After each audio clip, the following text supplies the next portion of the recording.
Okay, I think we're going to try to get started, so maybe ask everyone to sit down.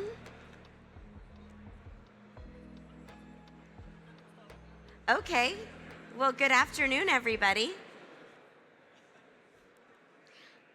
I think we'd love to have everybody sit down that's going to be in this session, which is going to be a great session if anyone can hear us. All right. Well, I have the privilege today of introducing an incredible panel of investors. I'm Dina Powell-McCormick, Vice Chair and President of BDT and MSD Capital. Can anyone hear us? Okay, good.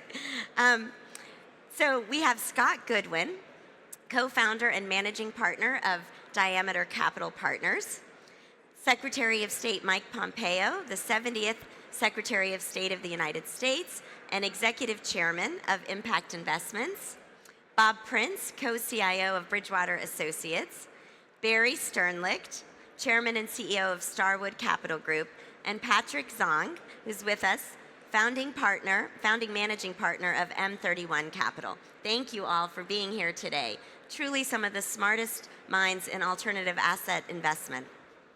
I was doing a little bit of reading to get ready for the panel, and when you think about the alternative asset market today, it represents about $22 trillion of AUM. To put that in context, it's 15% of all global assets today.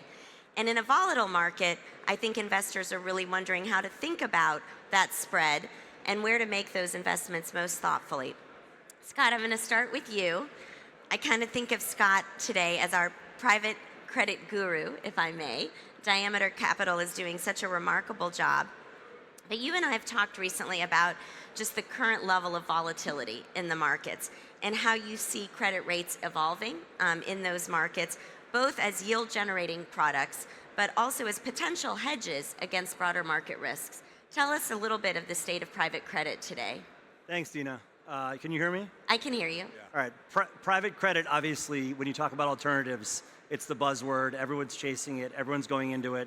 We started a business a couple of years ago. And frankly, it's a great product. It's a yield product. But if you're talking about geopolitical risk, which is what this panel's about, when you're in private credit, you can't really change your mind. So I think with alternatives, you want to have a mix of privates and a mix of public alts. So I'll give you an example. In 2021, we made an investment in a telecom company that has a quarter of its revenues from Ukraine at 20 cents on the dollar. The secretary is now on the board of that company, and the debt's maturing at par. So we've made 4 or 5x our money. If we couldn't change our mind at that point in time and sell, U.S. bank loans at par and buy that at 20 cents, we wouldn't have been able to make that investment. So I really think there's value in both. Private credit still provides incremental yield versus public credit, but that margin has compressed. And if you think about credit or spreads and yields as a hedge, I think we have to think about the election. If you have a sweep on either side, both sides are spenders. Yep. And then maybe the biggest risk is government debt. That's the biggest geopolitical risk if you have a sweep. If you don't have a sweep and you have more of a mixed situation, then you're back to where you are now, where rates can serve as a hedge a bit. Mm-hmm. And when you think about them as a hedge, though, go with the sweep scenario. What starts to happen? Yeah, I think you have a bear steepening on either side, and you're not in Liz Truss you're not in a Liz Truss situation where you've got the UK 30-year bond bid list for 250 basis points. Right. But U.S. long rates 5-6%. That's where we're going if you have a sweep on either side, and the market's not prepared for that at all. It was cheap to hedge it a month ago. Now it's less cheap and maybe more priced in. Mm-hmm. But I think that's where you'll go initially over 2 to 3 months. Makes sense. Barry, just kind of to build on what Scott's saying, you and I were just at a conference where you also spoke, and Paul Tudor Jones, I'd have to say in the most rosy way, was a little bit doom and gloom. He was extremely concerned about deficit, out of control spending. And to Scott's point, it's very interesting. Most economists today sort of look at either presidential candidate as growing spending without really wanting to address entitlement reform and all the things that former Congressman Mike Pompeo used to be for, but that's not politically popular anymore. How do you think about that? And are you where Paul is in terms of the huge risk that's coming if we don't address wild spending and not deficit control? That's an easy question. Easy question for you. Is it on? It is, and everyone can hear us, right? Okay, Great. thanks. We're facing a very loud din from in there. Yeah, Paul Jones spoke Wednesday at the conference, and he was very bearish about the deficit in the U.S. And I think, as I think about how we think about managing our capital, it is a black swan risk, right? That at some point the world says you have no plan to bring down the deficit, and I think neither party will talk about it. At least I would say, if Trump is elected and actually Musk creates this efficiency group in the government, you can take hundreds of billions of dollars out of Washington and its lack of goals. It doesn't really have accountability, the system for actually achieving goals. So I think it isn't just about taxes, raising taxes to cure the deficit. It's also about spending smart, spending less, and spending on things that matter. I always thought that if I were unfortunately ever taking this job, President of the United States, I'd start with a zero baseline budget. Like, what do we have to do? And what do we have resources to do? And everything else, like any CEO, you just say, I'm not going to do that. I'm going to prioritize. And one thing we don't prioritize in our $8 trillion budget is education, which is the only thing that you can spend money on that has a return on investment, because they won't be unemployed, they'll be trained for the new jobs. And with AI coming, it's an incredibly important initiative that nobody's doing. So I think about the risk of the long end going nuts. And Scott said 5 or 6% on the 10-year. Conventional wisdom is that it will stay here. I think the short end will come down for, we'll see next week. And I think the world is waiting. The Western world cannot afford interest rates this high. We all became too indebted with the pandemic. We printed too much money. Japan, all of Europe, the ECB. So the US, and I asked, Larry Summers got me very depressed because I was talking to Larry and I said, does Powell actually think about the interest expense? When he raises rates, the biggest victim is the federal government, because now we're paying $1 trillion in interest expense. It was $200 billion 3 years ago. So our deficit is expanding because we're paying interest on interest on interest, and there's no return. Right. So he says, no, Powell doesn't care. And I was very depressed to hear that, because it's otherwise interest rates will be 3, inflation sub 2 without rent. And the short end would be 3, 3.5, which is what the market thinks it'll get to. But our economy is weird right now. It's very narrow. I mean, AI is boosting the GDP numbers. The amount of money being spent behind data centers alone is like an infrastructure bill. Right. $1 trillion. So America doesn't feel it, which is what you're seeing in the election. But I think there's so much spending that's independent of interest rates. Amazon is not doing a $500 million megawatt data center with us because of interest rates. They're going to put that money in. Same with the healthcare. Healthcare is expanding. We added almost 4 million jobs since May of 22 in healthcare, since he raised rates 500 basis points. So this economy is not responding the way it should to higher rates. The only thing it's hurting is the housing market, and the housing market is creating future growth for real estate players in prices, both in housing and in rents. So I think this is a terrible strategy. I've been very critical of him because this technique has not worked on this economy, and you can see it. You can see what's happened. So yeah, I think you have to think. I think you should be hedging your investments. I think you have to think about rates, and I personally am short bonds against my real estate portfolio.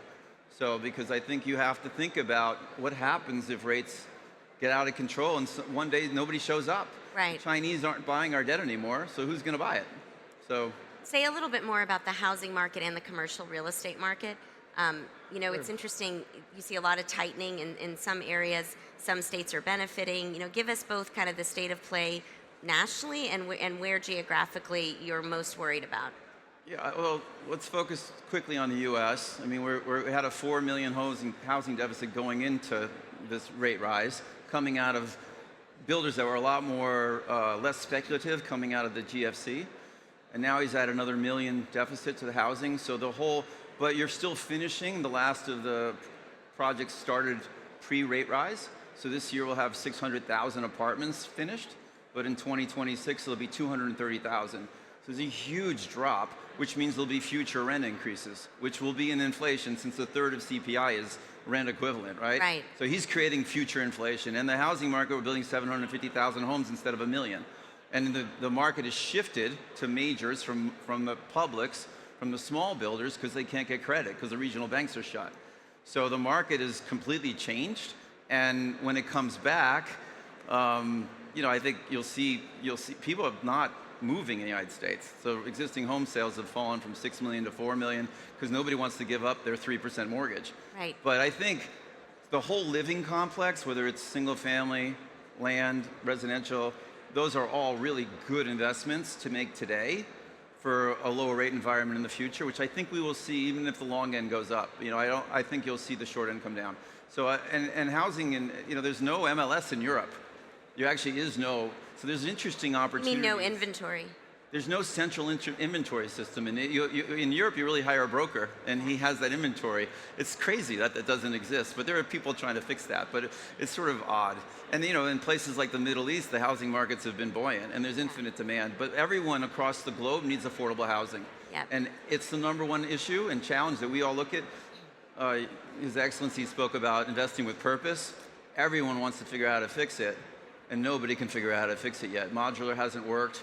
Nothing, but you'll need incentives from governments and investors willing to take lower returns for the utility of providing housing, which is becoming unaffordable in many markets. Before I move to Secretary Pompeo, I'm going to put you on the spot a little bit. What do you think of Vice President Harris's housing incentive? I'll call it that. You, Barry. No, I'm not going to make Mike answer that. Me? Yeah. Give Mike an easier question. It's always local. I mean, the federal government will distort markets. And I was meeting with the Boston Housing Commission. They want to build affordable, but they don't help you do it. Like credits to convert obsolete office to residential. It's expensive. Yeah. You got to put light wells in. The buildings don't all convert, but you can do some of it will work. Some of it has to be torn down. They're going to have to help you. But again, the government has a unique reason to not have half of the buildings, the B and C buildings in New York, be empty. Right. Become, migrant housing or something, or worse.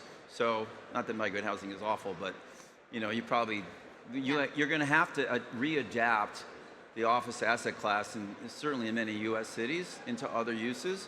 I think any housing credits, like we're in the light tech business, which is low-income housing, they can't even get the credits lined up. I mean, they say it, but the Republicans and the Democrats seem like they want to do it, but they never do it. Right. So it's a shame because in New York City, which is losing people, there's almost a 1% vacancy rate. There's almost no residential construction in New York, none. Rents are flying, making the city more unaffordable.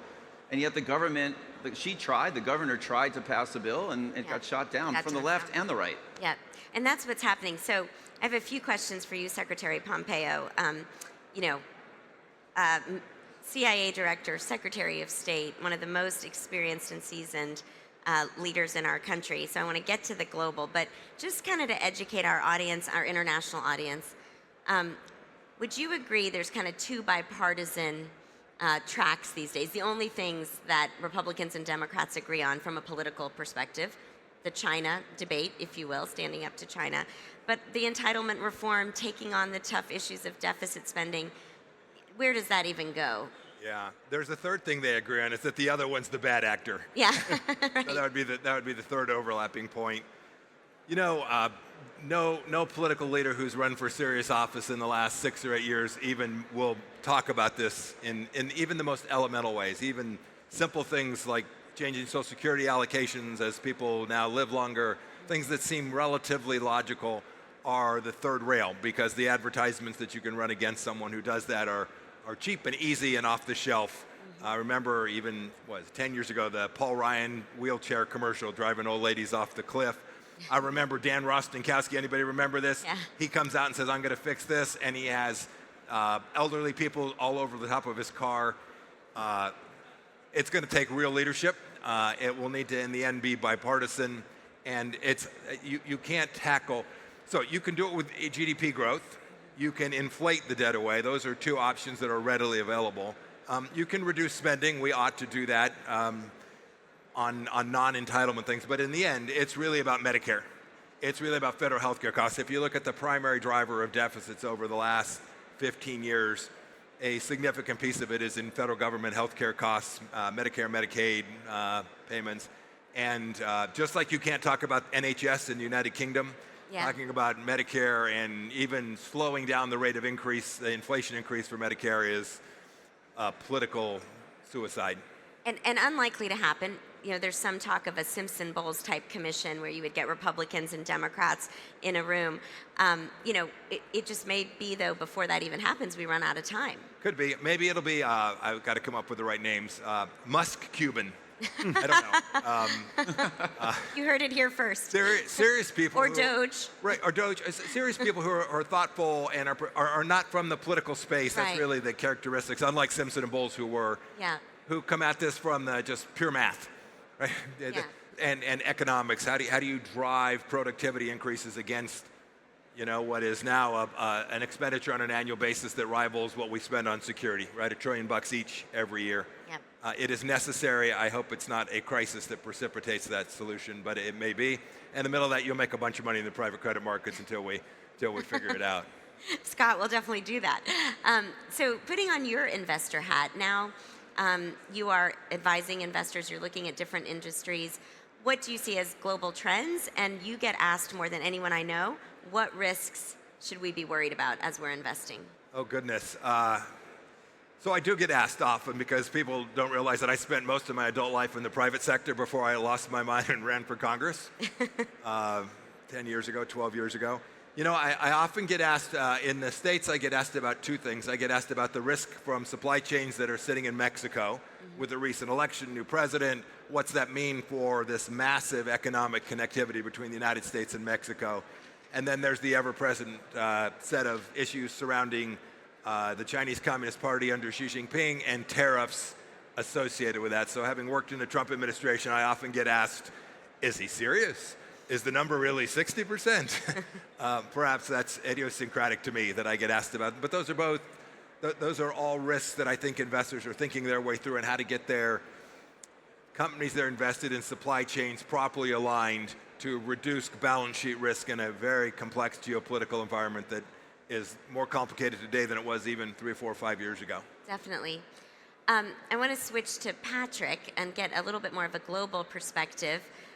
Patrick, you're truly one of the best investors in Asia, and you actually have a unique set of investors that talk to you. We've spent a lot of time talking about large pools of capital, institutional capital, but you know some of the most important families and founders. At BDT and MSD Capital, you know, we have the privilege of working with 200 very significant families and founders, and I think people don't realize just the size of that pool of capital. And I think they're a little bit confused right now. Talk a little bit about their mindset today and why you see them as critical investors. Yeah, I think, can you hear me? Yeah. First of all, I think the world is in a flux. It's getting so complex for people who used to know one area really well, one geography really well, to understand the cross impact from different situations. And you talked about Larry Summers, and he and I, we agree on one thing. We think people today are way focused on events, not on trends. Trends are the things that most likely going to happen. Actually, you guys just talked about some of the trends, such as, you know, the housing and also the fiscal policy and all that. And it's actually beyond the entrepreneur's mindset and his experiences to understand what are the outcomes coming out of this. Nobody has a crystal ball. Essentially, when we think about the future, it's a formula. It's a distribution of different scenarios, and you assign different weights to it. That's what you do for your business. And so I think it's very, very important to get them spend a lot of time talking to the experts and to understand what are the trends. For example, you know, in the past, we think a lot about technology, but this technology with AI is exponential. Most of people understand when you make money and what exponential power of compounding means. But what does that mean when you apply that to technology? That's going to change a lot of landscapes. This is a lot of people are confused with. By the way, today, because the world is so complex for people to understand, and people learn a lot from the media, and also social media. But media and has a bias to it. Social media is self-reinforcement, a lot of things. So people tend to be sort of bogged down in their own cocoon of thinking. But reality seems to be very much in conflict how they actually read from the news. So it's very, very important to spend a lot of time together among important families, but also introducing them to smart people, for example, in politics, and with different areas of innovations, but also people who understand different geography. One thing I think a lot of people didn't understand, yes, today and U.S. economy is doing well, but I think a lot of money going into, for example, generative AI, but not so much money going into the other areas such as actually renewable energy and the larger consumer applications. And these families, they have a longer horizon when they think about things. And so for them, it's really about the next 10 years, 20 years, and 30 years, how they can preserve capital, risk adjusted. And so there are just different cycles, and they all kind of got intertwined in this whole thing. It's very, very important to understand that dissect different cycles and trying to make sense of things. And by the way, the last thing I want to say is great deals today, they're not readily available. You have to create structured deals on combining the right elements into the deal, risk adjusted. Mm-hmm. That's true. That's true. So Bob, you have a unique perspective given Bridgewater as an all liquid platform.